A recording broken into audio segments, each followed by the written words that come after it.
नमस्कार दोस्तों, आपके अपने YouTube चैनल पर आपका बहुत बहुत स्वागत है। दोस्तों आप बहुत अच्छे होंगे, अच्छे से पढ़ाई कर रहे होंगे।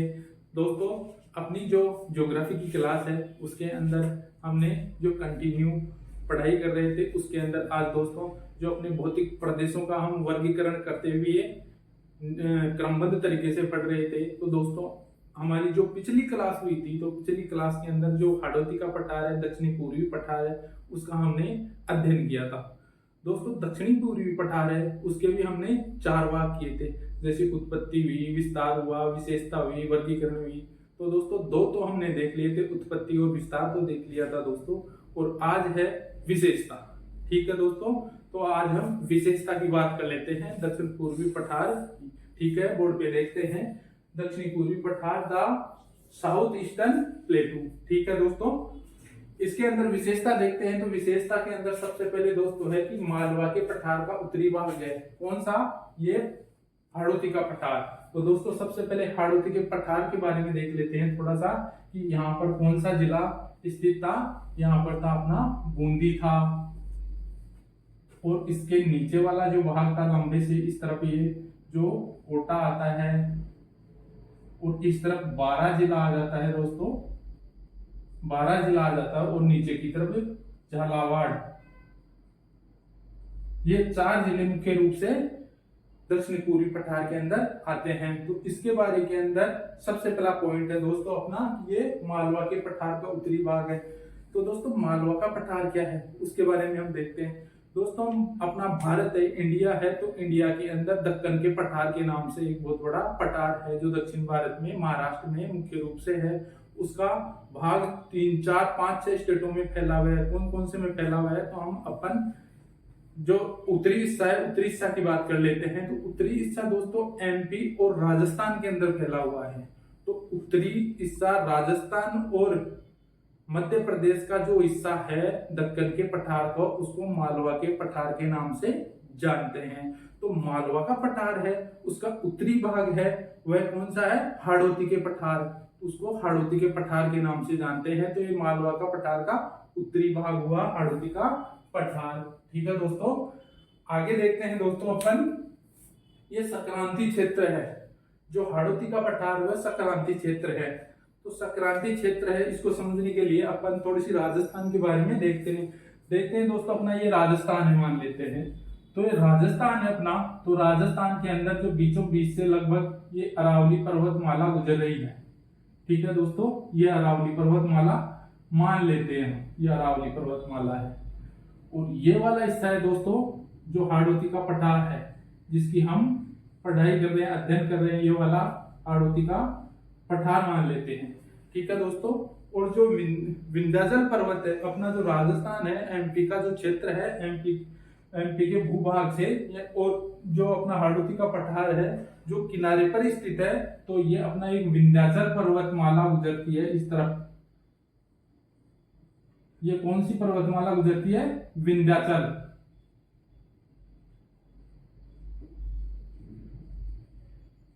विंध्याचल पर्वत। ठीक है दोस्तों, नीचे से कौन सी? विंध्याचल पर्वत हो गई, ये अरावली हो गया, और ये वाला हाड़ौती का पठार हो गया, हाड़ौती का पठार। ठीक है दोस्तों, ये हाड़ौती का पठार हो गया। तो दोस्तों संक्रांति क्षेत्र क्या हुआ कि ऊपर की तरफ तो अरावली पर्वतमाला है, नीचे की तरफ विंध्याचल पर्वत है, इसके बीच के अंदर क्या स्थित है? हाड़ौती का पठार स्थित है। इस कारण इसको संक्रांति क्षेत्र के नाम से जानते हैं। आया समझ में? आगे चलते हैं, हम चट्टानों की बात कर लेते हैं। जो हाड़ौती का पठार है वो चट्टानों की बात कर लेते हैं। तो हाड़ौती का पठार दोस्तों बाह्य आग्नेय चट्टानों से बना हुआ है। बाह्य आग्नेय चट्टान क्या होती है दोस्तों? जो ज्वालामुखी क्रिया होती है, ज्वालामुखी उद्गार होता है, उसके अंदर जो लावा बाहर आता है, पृथ्वी पर आता है, तो उस लावा के 2 प्रकार की चट्टानों का निर्माण हो रहा है इस क्षेत्र के अंदर। कौन कौन सी है? बाह्य आग्नेय और आंतरिक आग्नेय। दोस्तों आंतरिक आग्नेय की बात कर लेते हैं सबसे पहले। तो आंतरिक आग्नेय चट्टान है जो हमारे अरावली पर्वतमाला में मिलती है। आंतरिक आग्नेय चट्टान में मेंटल यानी धात्विक अंश पाया जाता है। तो ये धात्विक अंश वाला आंतरिक आग्नेय चट्टान है, अरावली क्षेत्र में है। और जो अपने बाह्य आग्नेय चट्टान है दोस्तों, ये कहां पर है? ये अरावली, अपने जो हाड़ौती का पठार है इसके अंदर स्थित है। बाह्य आग्नेय चट्टान है, उनके अंदर जो मेटल धात्विक अंश है वो नहीं पाया जाता है। इसके अंदर जो बलुआ पत्थर होता है ना, तो बलुआ पत्थर पाया जाता है, इसलिए बाह्य आग्नेय चट्टानों के नाम से जानते हैं। यहाँ पर जो भी चट्टान होती है लगभग बाह्य आग्नेय चट्टान है। जैसे हम कोटा स्टोन वगैरह, ये चट्टानें पाई जाती है। ठीक है दोस्तों, आया समझ में? आगे चलते हैं हम। बलुआ पत्थर के भंडार। ठीक है दोस्तों, तो यहाँ हमने देखा कि यहाँ बलुआ पत्थर के भंडार पाए जाते हैं। ठीक है, बाह्य आग्नेय चट्टान होते हैं जो बलुआ पत्थर के रूप में पाई जाती है। तो बलुआ पत्थर कहाँ कहाँ पाया जाता है दोस्तों? तो बलुआ पत्थर की बात कर लेते हैं हम। तो बलुआ पत्थर जैसे कोटा हुआ, बारा हुआ, झालावाड़ हुआ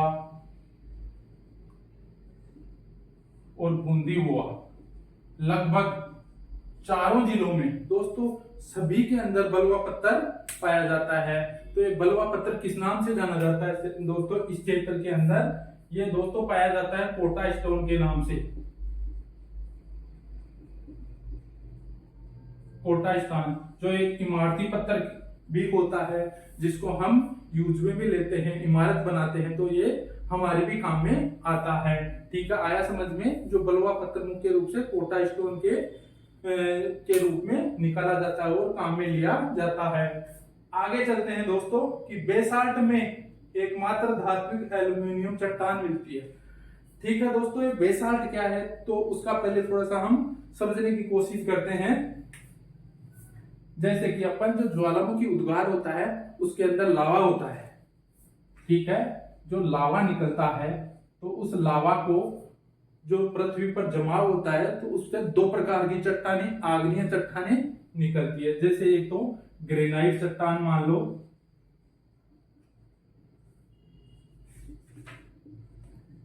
ग्रेनाइट चट्टान, और नंबर 2 पर बेसाल्ट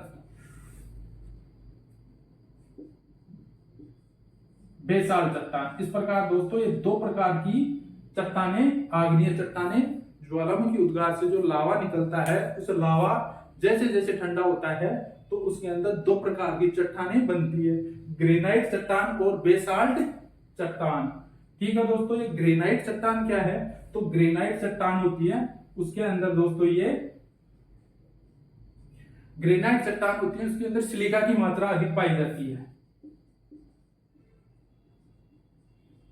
सिलिका दोस्तों किसे कहते हैं? अपनी जो मिट्टी होती है उसी को हम सिलिका के नाम से जानते हैं। सिलिका यानी मिट्टी। मिट्टी की मात्रा अधिक पाई जाती है ग्रेनाइट चट्टानों के अंदर। ग्रेनाइट चट्टान होती है, इनके अंदर सिलिका की मात्रा अधिक पाई जाती है और इनके अंदर अम्लीय प्रकृति की चट्टानें होती हैं। ठीक है दोस्तों, इनकी प्रकृति कैसे होती है दोस्तों? ग्रेनाइट चट्टान की अम्लीय प्रकृति होती है और इससे जो मिट्टी बनेगी वो लाल मिट्टी बनेगी। लाल मिट्टी बनती है दोस्तों ग्रेनाइट चट्टानों की। हम बेसाल्ट की बात कर लेते हैं कि बेसाल्ट प्रकार की आग्नेय चट्टान है, वो किस प्रकृति की है, कौन सा अंश रहता है, वो देख लेते हैं हम। जो बेसाल्ट प्रकार की जो आग्नेय चट्टान होती है दोस्तों, उनके अंदर धात्विक अंश पाया जाता है।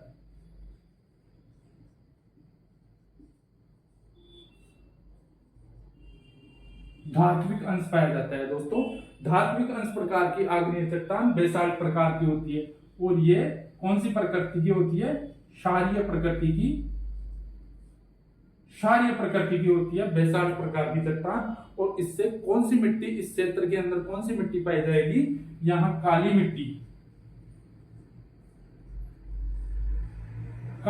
पाई जाएगी, जिसे हम वर्टिसोल के नाम से भी जानते हैं दोस्तों। किस नाम से जानते हैं? वर्टिसोल के नाम से भी जानते हैं। जो ज्वालामुखी उद्गार हुआ, ज्वालामुखी उद्गार के अंदर जो लावा निकलता है, लावे से दो प्रकार की चट्टानों का पृथ्वी पर निर्माण होता है, ग्रेनाइट चट्टान और बेसाल्ट चट्टान। ग्रेनाइट चट्टान होती है, उसके अंदर सिलिका की मात्रा अधिक होती है अम्लीय प्रकृति होती है और मिट्टी लाल होती है। बेसाल्ट प्रकार की चट्टानें होती है, उनके अंदर धात्विक अंश होता है और प्रकृति क्षारीय होती है और मिट्टी वर्टिसोल यानी काली मिट्टी पाई जाती है। तो दोस्तों हमारा जो पॉइंट था यहाँ की चट्टान बेसाल्ट, देखते हैं दोस्तों अगला काम ना, बेसाल्ट में एकमात्र धात्विक एल्यूमिनियम चट्टान पाई जाती है। दोस्तों अपने यहाँ जो बेसाल्ट प्रकार की काली मिट्टी पाई जाती है अपने हाड़ौती के पठार में, पर यहाँ पाया क्या जाता है, यहाँ के बलुआ पत्थर पाया जाता है। इस क्षेत्र के अंदर जो बेसाल्ट प्रकार की मिट्टी पाई जाती है, फिर भी दोस्तों यहाँ एकमात्र कौन सा धात्विक खनिज पाया जाता है, धात्विक चट्टान पाई जाती है, वो कौन सी है, एल्यूमिनियम। एल्यूमिनियम पाई जाती है इस क्षेत्र के अंदर। दोस्तों एल्यूमिनियम को हम बॉक्साइट के नाम से भी जानते हैं। बॉक्साइट इसका अयस्क होता है दोस्तों, ठीक है, आया समझ में कि यहाँ पर बॉक्साइट प्रकार का जो खनिज है, ये चट्टान है, ये पाई जाती है अपने हाड़ौती के पठार में एकमात्र धात्विक अंश के रूप में। बाकी जो पाए जाते हैं बलुआ पत्थर के रूप में चट्टान पाई जाती है। आगे देखते हैं दोस्तों अपना है ग्रेनाइट प्रकार की चट्टान। दोस्तों ग्रेनाइट प्रकार की चट्टान हमने देखी, तो ग्रेनाइट प्रकार की चट्टान है इस प्रकार की, ये कौन से क्षेत्र में पाई जाती है, भौतिक प्रदेशों के बारे में बात करते हैं तो दोस्तों ये अपने अरावली वाला क्षेत्र है, अरावली भौतिक प्रदेश है, उसके अंदर ये ग्रेनाइट प्रकार की चट्टान पाई जाती है। कौन से क्षेत्र में, अरावली प्रदेश में, ठीक है दोस्तों। आगे देखते हैं मृदा और मिट्टी। तो दोस्तों जो हाड़ौती का पठार है अपना, तो हाड़ौती के पठार के अंदर कौन सी प्रकार की मिट्टी पाई जाती है, अपनी काली मिट्टी। कौन सी पाई जाती है, काली मिट्टी।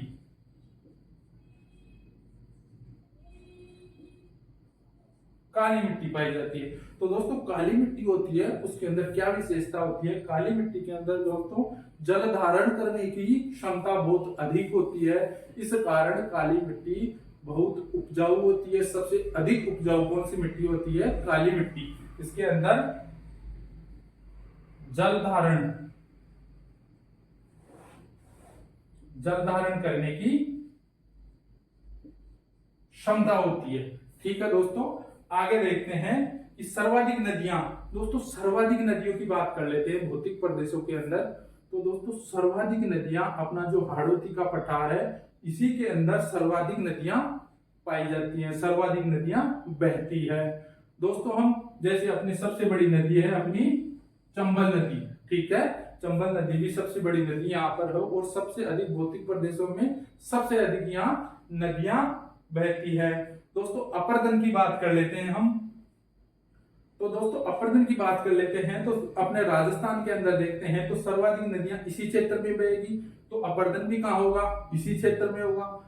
दोस्तों अपर्दन क्या है, जो नदी का बहाव है, चट्टानों का है, मिट्टी का है, जो कटाव है, तो कटाव होता है और मलबा बह जाता है, उसे हम अपर्दन कहते हैं। दोस्तों वो वायु से होगा तो वायु अपर्दन हो जाएगा, और दोस्तों जल से होगा तो वो जल अपर्दन होगा। तो नदियों के द्वारा जल अपर्दन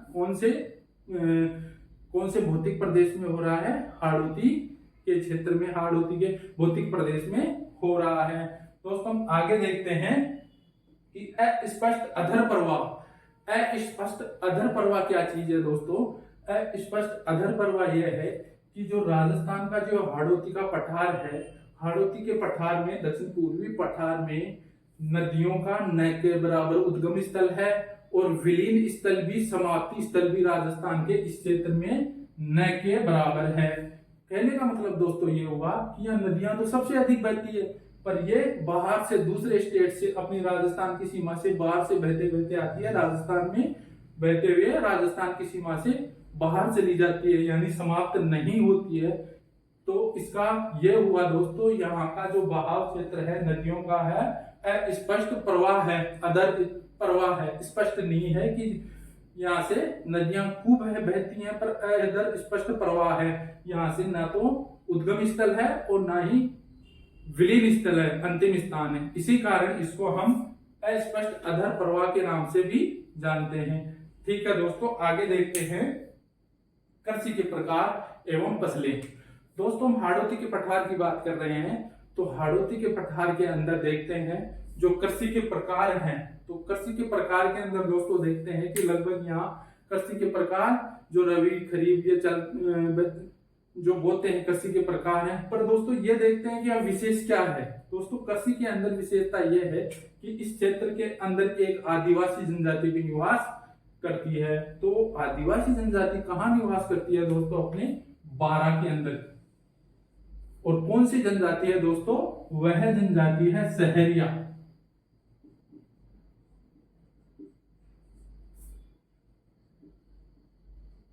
सहरिया जनजाति यहाँ निवास करती है। कहाँ? बारां के अंदर निवास करती है। तो दोस्तों ये सहरिया जनजाति है, तो ये सहरिया जनजाति किस प्रकार की कृषि करती है दोस्तों? ये वालरा नाम की कृषि करती है। वालरा नाम की कृषि करती है। दोस्तों वालरा नाम से जो कृषि करती है उसको वातरा के नाम से भी जानते हैं वहां लोकल। और दोस्तों जो ये कृषि हुई, जो ढलान के क्षेत्र के अंदर हो गई, तो बदल बदल कर बोने वाली हो गई कृषि होती है, उसी को हम वालरा कहते हैं। इसको स्थानांतरित कृषि भी कहते हैं, इसको झूमिंग कृषि भी कहते हैं। और एक शब्द और आता है दोस्तों, इसको स्लेश एंड बैंड के नाम से भी दोस्तों इस खेती को, इस वालरा खेती को हम जानते हैं। आया दोस्तों। तो दोस्तों ये सहरिया जनजाति है, इसकी एक छोटी सी और बात कर लेते हैं कि सहरिया जनजाति बारां क्षेत्र के अंदर यहाँ पर दोस्तों एक बहुत बड़ा मेला भी लगता है। कौन सा मेला लगता है दोस्तों? सीताबाड़ी मेला। कौन सा? सीताबाड़ी मेला। सीताबाड़ी मेला लगता है। तो दोस्तों ये सीताबाड़ी मेला इस क्षेत्र के अंदर क्या कहलाता है? आदिवासियों के महाकुंभ के नाम से भी जाना जाता है। इसको क्या कहते हैं? आदिवासियों का महाकुंभ।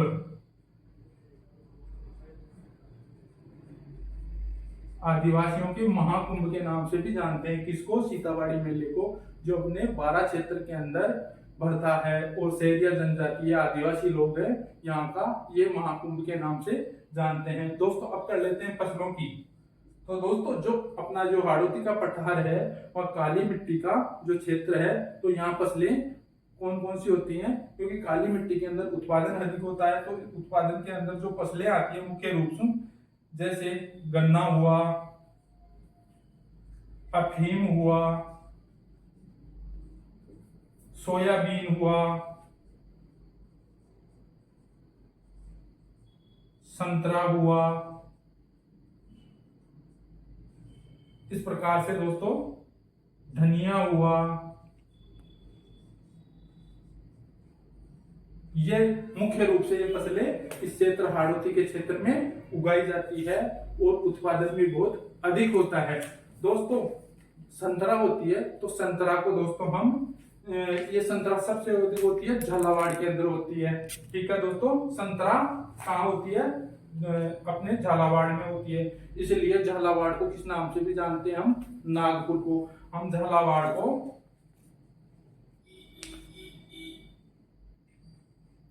को संतरा के अधिक उत्पादन के कारण इसको नागपुर की संज्ञा देते हैं।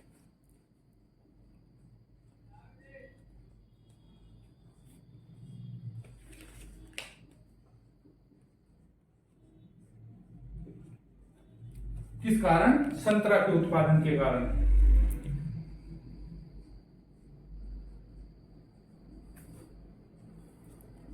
ठीक है दोस्तों, आया समझ में? ठीक है। राजस्थान का जो ये राजस्थान के नागपुर के नाम से जाना जाता है, झालावाड़ को राजस्थान के नागपुर के नाम से जानते हैं। तो ये आपने देखा, गन्ना हुआ, अफीम हो गई, सोयाबीन हो गया, संतरा हो गया, इस प्रकार ये कपास हो गया, ये अनेक प्रकार की जो ये फसलें उगाई जाती है। और झालावाड़ को राजस्थान के नागपुर के नाम से भी जानते हैं, क्योंकि नागपुर के अंदर अपने भारत का सबसे अधिक संतरा उत्पादन होता है। इसी कारण राजस्थान का संतरा उत्पादन झालावाड़ में होता है। इस कारण झालावाड़ को राजस्थान के नागपुर की संज्ञा दी गई है। दोस्तों आगे देखते हैं दोस्तों उद्योग।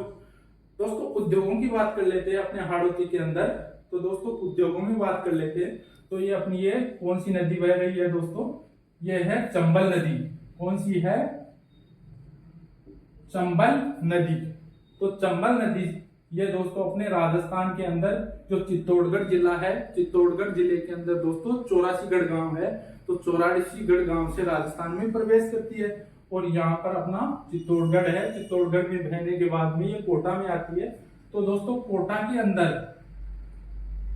अंदर जो परिवहन के साधन भी है, सब कुछ जो रॉ मटेरियल कच्चा माल उत्पादन होता है वो भी आज इन जिलों में बहुत अधिक हो जाता है। इस कारण जो कोटा वाला क्षेत्र है यहाँ पर दोस्तों क्या है, यहाँ इंद्रप्रस्थ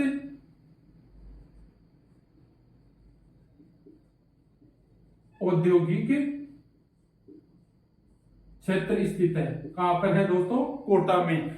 इस कारण दोस्तों जो हाड़ौती के अंदर जो 4 जिले हैं उसके अंदर दोस्तों हम उद्योगों की बात कर लेते हैं, तो कौन सा? अपना इंद्रप्रस्थ औद्योगिक क्षेत्र स्थित है। इस कारण हम कोटा को औद्योगिक नगरी को, कोटा को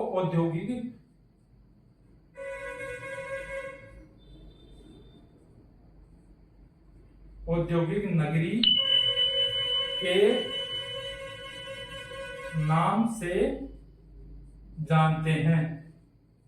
आया दोस्तों?